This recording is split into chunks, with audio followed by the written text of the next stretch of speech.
Hello everyone, it's your favorite pal Nathurow back with another video. Today I'm hitting you with some Oversimplified. This is one that actually got requested by someone in my comments. And I will admit, I've already seen a few Oversimplified videos. I've seen the World War I, I've seen World War II, I've seen the Hitler one, and I've also seen one more which I can't remember. But I haven't seen the American Civil War one. I think this one's fairly new. It is 30 minutes long, or almost 30 minutes long, so I think I'm gonna split this one into two parts. And then this video does have two parts, so there might be 4 parts in total. So anyway, yeah, well, without further ado, let's take a look at this one. Okay, Mrs. Lincoln, this is it. One last push, and we're done.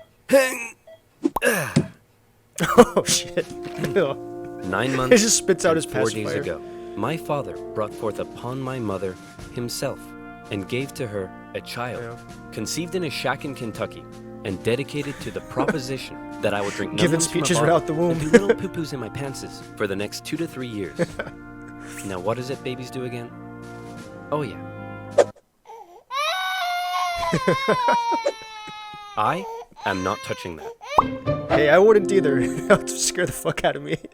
Abraham Lincoln grew up with his relatively poor family in Kentucky, eventually moving to Indiana, and finally, Illinois. He read a lot of books, worked a lot of jobs, wrote some questionable poetry, and finally entered the law profession. Despite being self-taught, he turned out to be a pretty clever and astute lawyer. In one case, a guy claimed he witnessed a murder at night, and Lincoln was like, how could you have seen Batman anything in the dark?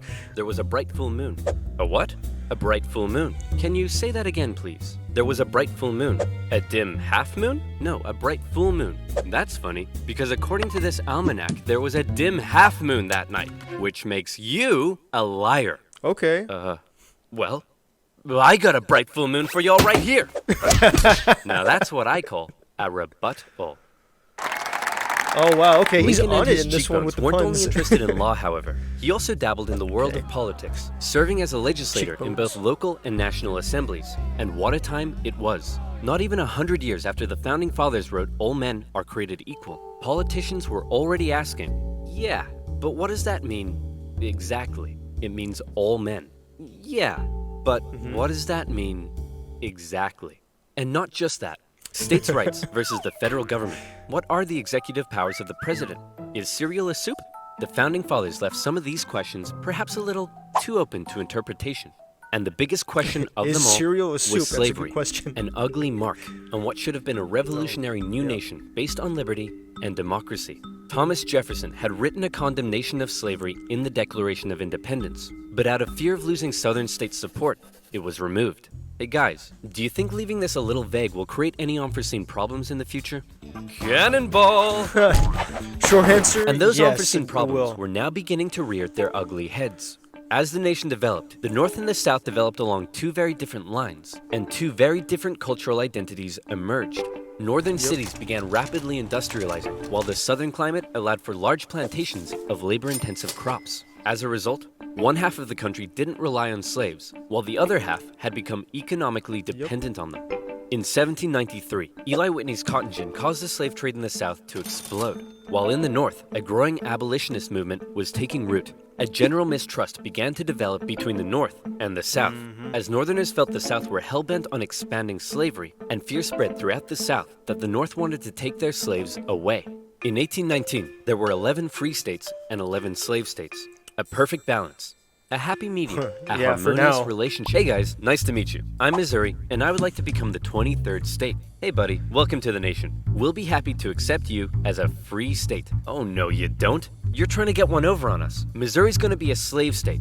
Okay, listen, why don't we just ask Missouri what it wants to be, and we slave state. Well, then, allow me to introduce to you the newest, freshest state on the scene, Maine. Hey, you can't do that, and you can't have any more slave states above this line. What? The issue of slavery is solved, and it will never come up again.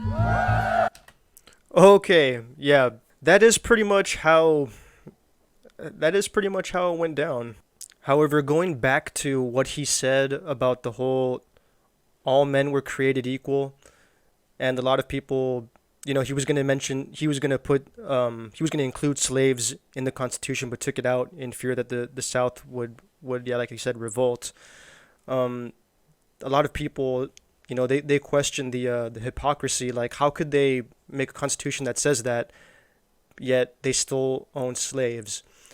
Well, the rationale that some people would use, of course, especially in the southern states, is that they would say that the Constitution only applies to citizens of the United States. And since slaves weren't citizens, technically the Constitution doesn't apply to them, so it's okay to keep them as slaves. That was the rationale behind it, believe it or not. And yeah, we all know what happened after that. Well, let's keep going. A few years later, it came up again. You see, as America expanded westward, each new state or territory that was added threatened to upend the delicate balance between the slave and free states. If one faction managed to outnumber the other, it could gain an easy majority and force its own ideals on the opposing side, leaving a huge portion of the population feeling spiteful and oppressed. For a while, compromises kicked the can down the road and kept the volatile balance in check, as new free and slave states were roughly added in pairs. But then one loudmouth state just had to barge in and ruin everything as usual. Yeah. The addition of Texas saw the United States. Of course it has to be Texas. I love that one loudmouth state. Hey, Texas, man, it comes in with the bang. Oh, that was good. Let's keep going. States enter into a war with Mexico, which they won, gaining a huge amount of land out west and creating even more problems. Hey guys, nice to meet you. I'm California, and I would like to become the 31st state. Hey buddy, welcome to the nation. We'll be happy to accept you as a southern slave state. Oh no, you don't. You're trying to get one over on us. California's gonna be a free state. Okay, listen, why don't we just ask California what it wants to be? Now the rules are flipped. Well, then, allow me to introduce to you the territories of New Mexico and Utah, able to freely vote for slavery themselves. Hey, you can't do that! And we can enter Northern Territory anytime we want to recapture escaped slaves. What? The issue of slavery is solved, and it will never come up again. A few years later, it came up again. In 1854, a Democratic senator from Illinois wanted to build a really cool choo-choo train here and proposed that the territories of Kansas and Nebraska be created open to slavery, even though they were clearly above the Missouri Compromise line. Obviously, the northern states were like, hell no. But the southern Democrats who controlled Congress at the time were like, well, if you love liberty and democracy so much, then you should let them vote on whether slavery should be legal or not. And so it was. Huge numbers of pro- and anti-slavery settlers rushed to Kansas to sway the vote in their favor. And while they were all there, they began to beat the crap out of each other. One of those settlers was a man named John Brown, a former businessman who failed at just about everything he tried and went arguably insane. He was a radical abolitionist and dedicated much of his life to the Underground Railroad and freeing slaves. One night, in revenge for an earlier raid by pro-slavery forces, he and his sons killed a number of pro-slavery settlers in the territory, helping to kickstart years of violence known as Bleeding Kansas. Kansas and Nebraska both eventually voted in favor of outlawing slavery. But from here, the tension began to grow at a rapid pace. Wish you didn't have to pay full slavery. But from here, the tension began to grow at a rapid pace. In 1852, author Harriet Beecher Stowe penned Uncle Tom's Cabin, a best-selling novel that exposed the terrible cruelty of slavery to the world. Oh, how awful. How morally corrupt a nation must be to allow such things to happen. Your Majesty, what should we do about all the starving children working in the coal mines? That guy. Nothing! In 1854, the Republican Party was formed, and Abraham Lincoln emerged as a leading figure. Southern Democrats viewed the new Republican Party with mistrust, believing it to be radical and abolitionist. In 1856, a politician named Charles Sumter gave a speech in Congress, calling out slave-owning Democrats with fiery language. If slavery was a woman, she'd be an ugly one, and the senator from South Carolina would like to boink her. Representative Brooks, do you have a rebuttal? Oh, I have a rebuttal, all right. Yeah, here's a rebuttal for you. Oh, come on. Surely this isn't allowed. I don't know. I'll have to consult the rule book. I can't find anything about painting a political opponent, but it says here I'm not allowed to wear women's underwear. Uh-oh. News of the violence on the Senate floor took the nation by storm. Southern slave owners sent Representative Brooks new canes to replace his now broken one. And on the floors of Congress, politicians carried weapons in self-defense. which is never a good sign. Pretty sure those didn't exist in that time. 1857, the Supreme Court ruled in the Dred Scott case that all people of African descent, slave or free, could not be citizens, and therefore could not sue for their own freedom under any circumstances, undoing years of progress with the strike of a gavel. Now, within all this bitter debate over slavery, there were many nuances, North versus South. The heck, it wouldn't pause. Okay, so, yeah, that's pretty much kind of what I said. The slaves weren't protected under the Constitution. So, yeah, that was the rationale behind it. Going back to Texas really quick, a lot of people still view the southern states as, still being bitter towards losing the Civil War. But in Texas, I was actually brought up pretty much saying how, the South was about slavery, the North was about eventually abolishing slavery, even though it didn't technically start out that way. I don't know if it depends on what part of Texas you grew up in, but I never really encountered anybody in Texas growing up, being like a Southern supporter or anything like that. I have come across them, but I've only come across like one or two. Again, I don't know if it if it depends on where you're brought up. There are still some people to this day that, I mean, you can clearly tell that they were brought up like in a biased environment, because I've heard some people say that the Civil War had nothing to do with slavery. And I get it. At the beginning, it wasn't about abolishing slavery. But for them to say that it had nothing to do with slavery, like, you can tell they were probably brought up in a biased, either a biased home or school that's trying to teach them that, oh, the South weren't the bad guys, or it was never about slavery. It was just about, not being oppressed by the North. But come on, for you to say that it had nothing to do with slavery, you were obviously brought up pretty biased. Anyway. Republican versus Democrat, states versus the federal government. But let's strip all of that away. For 4 million individuals living in America, this wasn't about political intrigue or party alignment. It was about the basic human right to be free. Men, women, and children were stolen from their homelands and brought to the American continent, where for generations they were considered to be property, forced to live in poverty, and work from sunrise to sunset. Plantation overseers did whatever they felt was necessary to get the most out of their slaves. Punishments were often barbaric. Families were regularly separated, and parents could often only watch as their children were auctioned off, never to be seen again. Thousands of slaves took the treacherous risk of running away, and abolitionists in the North helped many escape via the Underground Railroad as bounty hunters entered the North to chase them down. Leading figures within the abolitionist movement included many significant free black men and women. But it's important to note that for many of the anti-slavery white individuals in the North, opposition to slavery was often an economic issue, not a moral one, as many worried large plantations would take their lands and livelihoods away. Abraham Lincoln knew that slavery was a moral evil, and he... Very true. You also encounter a lot of people that say, oh, like, the slaves, they weren't stolen from their homeland, they were sold.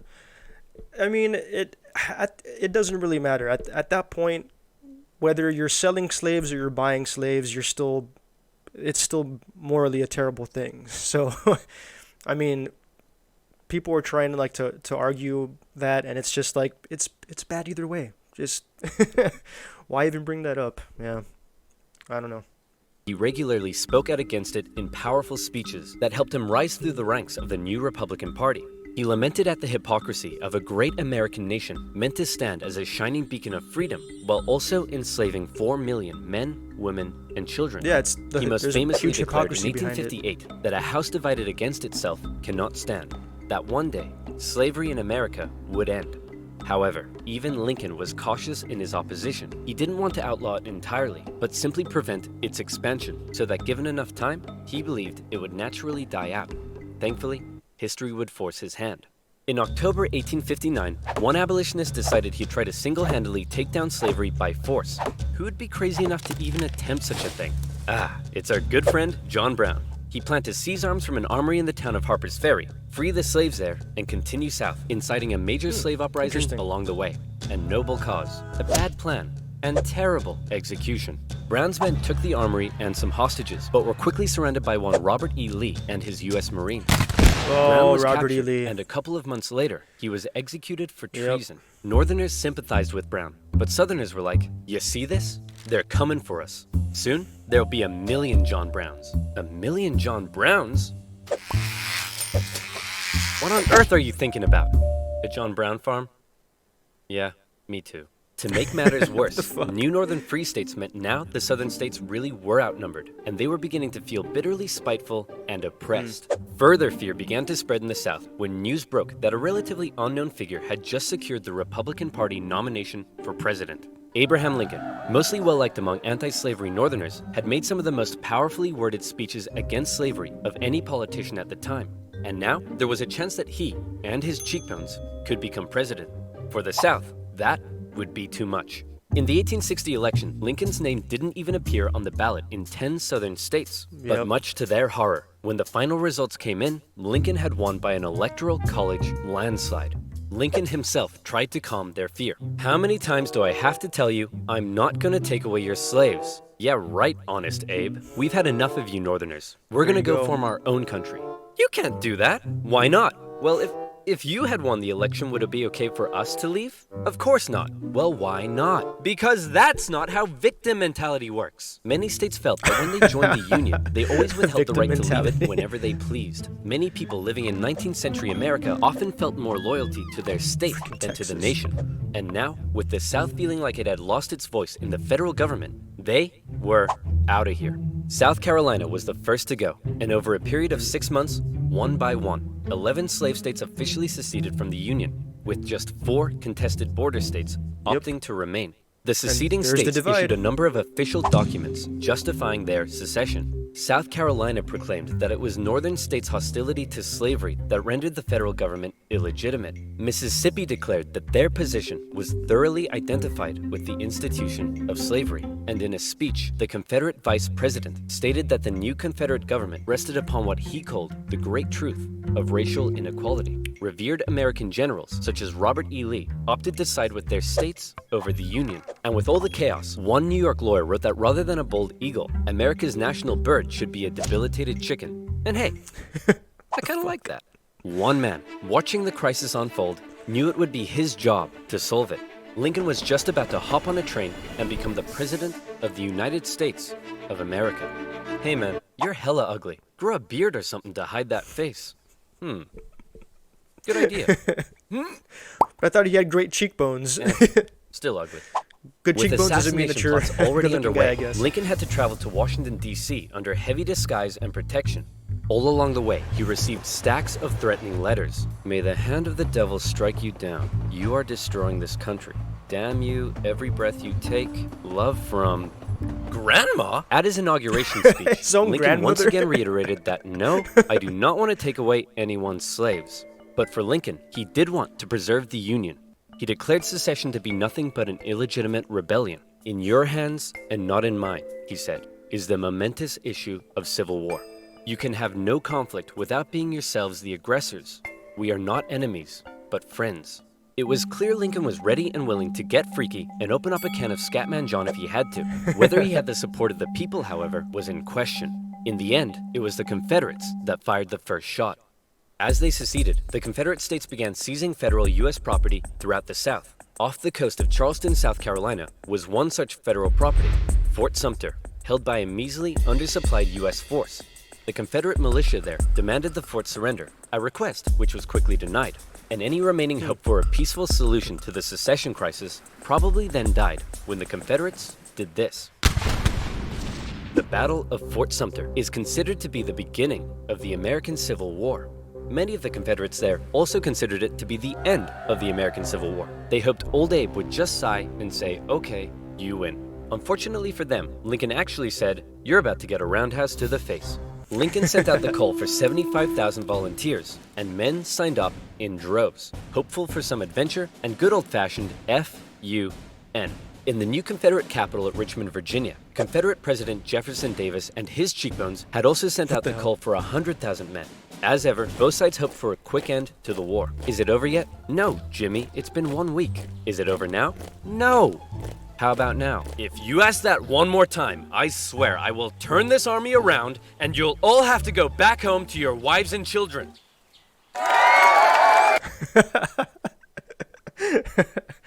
Okay. Well, yeah, so far everything that he's stated, I would say is accurate. Sad but true. Like I said, this video is pretty long, so I'm gonna stop it here. Thank you very much for watching, guys. Don't forget to like, subscribe, comment below, do all that good stuff, and I will get to the second half very soon. Have a good one, guys.